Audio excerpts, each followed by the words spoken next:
Hello friends, my name is Shubhamay Bhardwaj. हम आज electrical designing topic के बारे में जानेंगे। पहला सवाल जो आपके दिमाग में आता है वो है what is electrical designing. Answer actually vast है, मगर अगर शॉर्ट में समझेंगे तो इलेक्ट्रिकल में कोई भी इक्विपमेंट जो हम लगाते हैं उसके सिलेक्शन के पीछे उसका बैक डिटेल कैलकुलेशन रहता है। कोई भी इंडस्ट्री में छोटा से छोटा इलेक्ट्रिकल वर्क क्यों ना हो, वो स्टैंडर्ड्स और कैलकुलेशंस के साथ ही की जाती है। और as a design engineer we should know the calculations. Now what next question that comes in our mind is what is the role of design engineer? Industry to industry roles vary करते हैं, पर basically अगर उसको crux में समझे तो 3 roles में divide कर सकते हैं। मेजर एरियाज जिसमें डिज़ाइन इंजीनियर काम आते हैं वो है power system, lighting and power distribution. इसमें सबसे इम्पॉर्टेंट पैरामीटर है जो ध्यान रखना है वो है standards.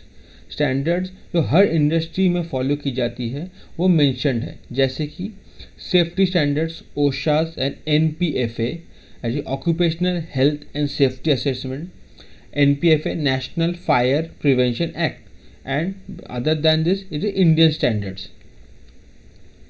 These are the areas that are covered by electrical designer. You will be able to calculate all the specification and minute details after this course. We do this designing in ETAP software, but ETAP can't be used by every industry as it is expensive and we should know all the manual calculations. ये course complete होने के बाद आपको ये जो objectives है जो आपको दिख रहे हैं ये सब चीज़ों में आपको इन डेप्थ नॉलेज आ जाएगी और आप सारे पैरामीटर इजीली कैलकुलेट कर पाओगे। आप लोड एस्टिमेट करके उसकी SLD डिज़ाइन कर सकते हैं और प्लांट के इक्विपमेंट्स डिज़ाइन कर पाएंगे। और आपको इन सब के बारे में नॉलेज है तो आपके लिए ये एक्स फैक्टर बन जाता है कोई भी इंडस्ट्री में इनका नॉलेज का बहुत इंपॉर्टेंस है। आज का जो हमारा टॉपिक है वो है ट्रांसफार्मर साइजिंग डिज़ाइन। चलिए शुरू करते हैं। कुछ बेसिक्स और ट्रांसफार्मर्स है जो एज ए इलेक्ट्रिक इंजीनियर हमें मालूम ही रहते हैं, जैसे कि उसकी ratings and as we are designing transformer for loads, so it will be a distribution type. So distribution load voltages is generally 415 volt, 3.3 kV, 6.6 kV and 11 kV। अभी हम transformer sizing एक एग्जांपल के जरिए समझेंगे। अभी आपको एक SLD दिख रही होगी जिसमें 33 kV इनकमिंग है, जो हमने 11 kV में स्टेप डाउन किया है और फिर 11 kV बस है। उसके बाद डिस्ट्रीब्यूशन ट्रांसफार्मर पिक्चर में आता है। ये जो SLD है उसमें आपको 2 डिस्ट्रीब्यूशन ट्रांसफार्मर दिख रहे होंगे और various load voltages. Let call it transformer 1 and transformer number 2। Now let's start sizing transformer number 1। Before we move ahead let's brush up basic formulas जो आगे लगने वाले हैं। ये बेसिक फॉर्मूलेज को बहुत अच्छे से समझ लीजिए जो आगे बहुत काम आएगा। Power formula P equals to VI for single phase. Now P equals to 1.732 into voltage into current into power factor into efficiency for 3-phase loads. It is in terms of unit में हमने नीचे लिखा है और इसको हमने units के terms में बोलेंगे तो आता है kilowatt equals to KVA into cos phi into efficiency. ये हमारा ट्रांसफार्मर 1 का लोड लिस्ट है। ये बेसिक फॉर्मेट है, it will get modified company to company, पर बेसिक इतना डिटेल्स होता ही है। इसमें आपको मशीन का description with code name, supply voltage required, इसके आउटपुट लोड्स में आपको टाइप्स लिखे दिख रहे होंगे। NIS, N मतलब नेसेसरी लोड्स, मतलब हमेशा चलने वाले। Intermittent means load that normally operate a fraction of a 24 our period. The exact period of time is usually not defined or noted. Standby is not considered as it will replace the original load. So total load will be the same. फिर list में हमको machine की efficiency, उसका power factor, rated full load current and load in KVA मिल जाता है। अभी हमारा total necessary load है वो है 760। सो लोड मिल गया हमको, बस यही चाहिए था। अब अगर लॉजिकली सोचेंगे तो हमें ट्रांसफार्मर इससे थोड़ा बड़ा साइज का ले लेना चाहिए, nothing big deal. It's logically right, but transformer is a very big investment. It can't be replaced repeatedly, so long-term planning is required, and we have to consider load behavior too. That we will see further. So we will consider future margin also, that is 25%. It varies from client to client and investment. So 25% of 760 is 190. So total load that comes is 760 plus 190, 950 kilowatt. ना अभी हमारा total load निकला 950 kilowatt, but transformer हमें order करना है KVA या MVA में. So we will convert kilowatt to KVA using our favourite power formula of dividing kilowatt with power factor and efficiency. So we get values at 1172 KVA. इसको MVA में लिखेंगे तो आता है 1.17 MVA. So we will go for nearest design transformer size that is 1.6 MVA. But ये हमारा final नहीं है. आप अभी सोच रहे होंगे कि लोड हमारा आया 1.17 एमवीए और ट्रांसफॉर्मर सिलेक्ट कर रहे हैं 1.6 एमवीए. इसका रीज़न है स्टैंडर्ड्स. ट्रांसफॉर्मर एक डिफाइंड साइजेज में ही मैन्युफैक्चर होते हैं. Sizes had been decided by Indian Standards 2026. We will see that later. Now, transformer selection on the basis of the largest running motor. जैसे ही आपको मालूम है कि जब मोटर स्टार्ट होती है वो 4 to 5 times of starting current लेती है. तो हम जब ट्रांसफॉर्मर डिज़ाइन कर रहे हैं तो इसका हमें बहुत ध्यान देना पड़ता है, वरना न्यूसेंस ट्रिपिंग आएगी सिस्टम के अंदर. As we can see that in a load list that maximum kilowatt motor is of 300 kilowatt. अभी हम फुल लोड निकाल लेंगे. तो हमारा पहले से जो फुल लोड था 760 plus future margin 190 that comes in 950 kilowatt. तो हम अभी बेस लोड निकालेंगे. बेस लोड के लिए हमारी टोटल रनिंग लोड है 950, उसमें से लार्जेस्ट मोटर लोड निकाल लेंगे. नाउ लार्जेस्ट मोटर निकालने के बाद बेस लोड हमारा है 650. अभी बेस लोड पे हमारा करंट कितना आएगा वो हमने निकाले हैं using our power formula that is 650 divided by √3 into KV into power factor that comes around 126 amperes. Largest motor का फुल लोड करंट निकाल लेंगे using our basic formula that is 64.8 ampere. अब स्टार्टिंग करंट जो formula है, now we will find out the starting current और largest motor. So multiply the full load current by 4.5 times. So will get the starting current that is 4.5 of 64.8 that is 291 amperes. तो अभी हमारा total current जो system से draw होगा is 417 amperes. ये condition बात करें जब हम मोटर स्टार्ट होने वाली है, स्टार्ट हुई है जस्ट. अभी हम इस करंट को कंसिडर करते हुए लोड इन एमवीए निकाल लेंगे using our power formula again. तो total MVA is coming out is 2.39 MVA. So we will select size, transformer size nearest to it on it higher side. तो nearest transformer size जो इसका आएगा वो है 2.5 MVA. दोस्तों हम इस कंडीशन की जो बात कर रहे हैं वो कंडीशन जब मोटर जस्ट स्टार्ट होती है, with a fraction of second it will take that current, with not a continuous current.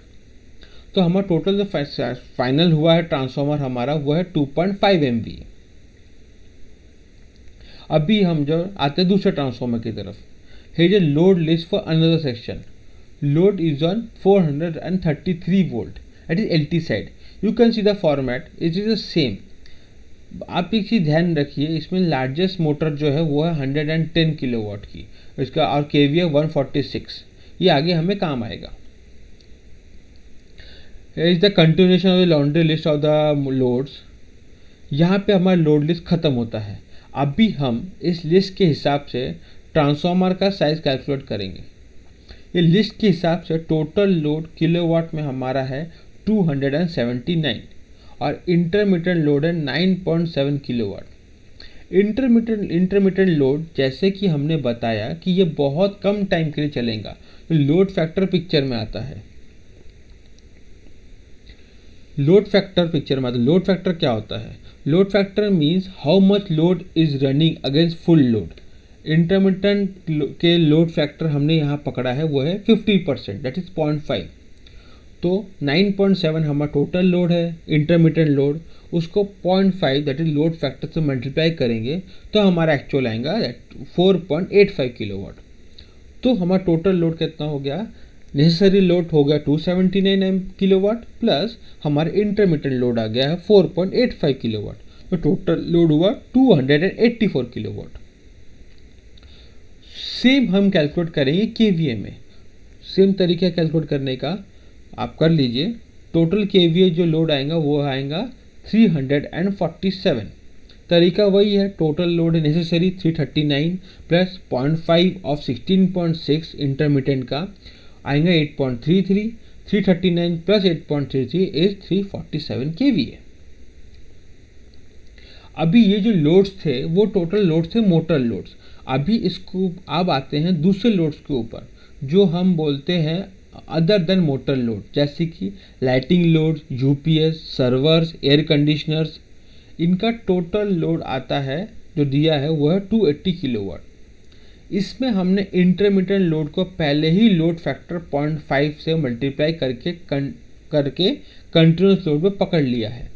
आप देख रहे होंगे कॉलम नंबर रो नंबर 5 और कॉलम नंबर इंटरमिटेंट पे 30 किलोवाट हमारा है इंटरमिटेंट लोड, तो उसको हमने 0.5 लोड फैक्टर से मल्टीप्लाई करके जो आता है 30 इंटू 0.5 दैट इज 15 किलोवाट, उसको हमने पकड़ा है कंटिन्यूस लोड में। Same goes with the 100 kilowatt. So हमारा टोटल रनिंग लोड कितना हुआ?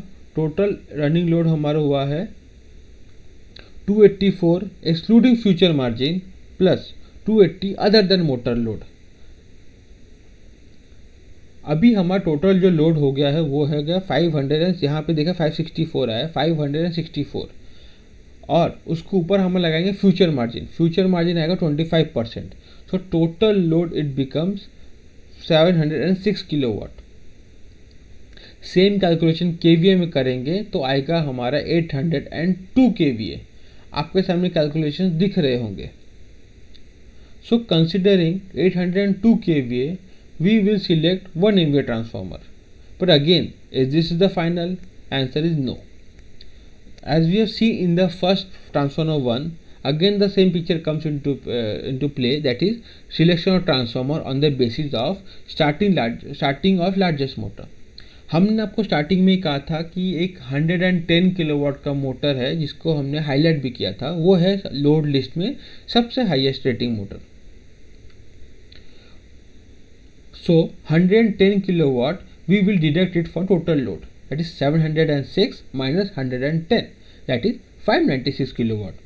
Same has to be done for kVA, so we'll get 656 kVA. अब हम बेस लोड kVA में करंट ड्रॉन निकाल लेंगे जो कि आता है 876 एम्पियर। आपको सामने कैलकुलेशन आपको दिख रही होंगी, आप साइड बाय वीडियो को पॉज करके आप कैलकुलेट भी कर सकते हो।